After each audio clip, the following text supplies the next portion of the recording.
In case you didn't know it, now get to know it that AI is biologically crazy. It is very true, AI is capable of destroying humanity. But what if the same AI is instead used to create life? What if AI is used to create and manufacture babies without a woman's womb? Did you know that with AI, parents of the same sex are able to give birth? But how is all this possible? But what if all this goes wrong? What would happen to the world if this never works? Welcome, and allow me to take you on a journey of how AI and computer algorithms are used to recreate life. But first wait, it hurts me so much that you are watching my video but not subscribing. Therefore, please ensure you hit the like and subscribe button as I take you through this incredible research of how AI is used to create life. In this research, we still go ahead and identify how AI has biologically gone crazy. Alright, let's quickly dive in. Have you heard of laboratory-made babies? My friend, with AI or with the introduction of AI, any cell in your body can be turned into a sperm or an egg. But what is this so-called? What is this all about? My friend, most importantly, how is this possible? My friend, this process is called IVF. But what does it have to do with humanity, and what is IVF in the first place? My friend, this is all about embryo fertilization outside a woman's body. But how does this relate with the story of AI recreating human life? My friend, with IVF, any cell in the body can be rewritten. Therefore, with AI's capability in data modeling and predictability, it's very possible to make a baby with any cells from any body part. Surprisingly, this baby can be made to survive and grow to maturity without the use of a woman's womb. But is this possible? My friend, let's ask ourselves, all this is only possible because of AI. But this is not all. IVF can also help infertile couples to have babies. Furthermore, with IVF technology, you can have a baby without a partner. All this is possible by yourselves only. But does AI's madness with biology end there? My friend, no. AI's madness with biology also stretches to the relationships or family connections. My friend, let's further ask ourselves, if someday we begin creating babies from the laboratory using artificial intelligence, what would we actually call these babies? What do we actually call them? Who is their brother and who is the sister to this laboratory-made baby? And who actually is the parent for this laboratory-made baby? My friend, is the parent a human or a computer? And how can all this be answered? But most importantly, how can manufacturing of babies from the laboratory even be possible? Well, there are some ways, like ensuring that we have developed enough and have gotten a functional artificial woman's womb.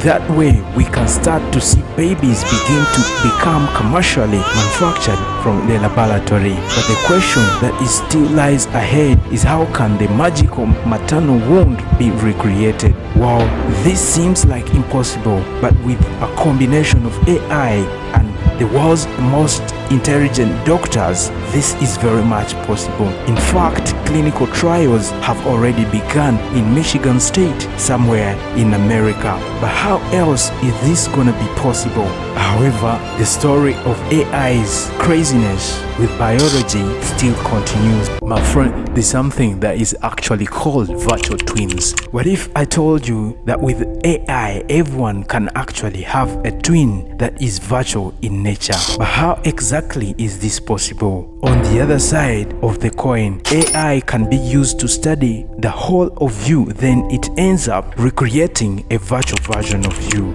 Then this is what is referred to as a virtual twin. But how exactly is this important? Yes, this is much important. Then all the crazy tests and humanity invasions can first get to be conducted on that virtual version of you before they are actually tested on a real human being. Therefore, that way we can be in position to get it right the first time. My friend, virtual twins will reduce on the potential damage AI could cause to real human nature. But there's one more thing to do with AI's madness with biology. And this thing has to do with elimination of human death by the use of AI. But is this actually possible? Is it actually possible that with AI, human beings can begin to be immortal in nature? What if I told you that with AI, you can eliminate death of human beings? But is it possible to eliminate death, my friend? With AI, we have got chatbots. But what is a chatbot? What is a chatbot in a simple understanding? Well, a chatbot is a digital version of you. Is it possible to create a digital version of myself? Well, a lot of data can actually be collected and digitally stored to create another version of you. And this digital version of you is what is currently being looked at as a chatbot. Sadly, however, at the moment, it's impossible to stop human death. But at least there is a possibility. Your thoughts can be captured and stored digitally in a certain thing called a chatbot. Then that way you can get to live forever even after your death. But how important is this crazy thing of having a digital version of yourself, my friend? The so-called digital twin is important in some ways. Your identity, firstly, your identity gets to stick around even after your death. But how many of us would want such a thing to happen? How many would want to still have digital versions of our dead relatives? Let me know by using the comment section. Well, you may not like it, but some people would still want to be able to reconnect and interact with their dead friends and relatives in one way or another. And also, your intelligence and knowledge can still be accessible and applicable even after your death. But there's a big question that is still unanswered. Like, what if this is a world that is full of our digital versions only? What would this world be called? Also, would such a world also have any issues like the way we are having in this world? But wait a minute, what if a virus attacks such a world? What if such a world is hacked? Please put your suggestions in the comments what you think would happen in the event that our virtual worlds get attacked. Remember, it really hurts me if you watch my video and you don't click the subscribe button. That's the only way you can thank me for putting all this together. Therefore, ensure you hit the like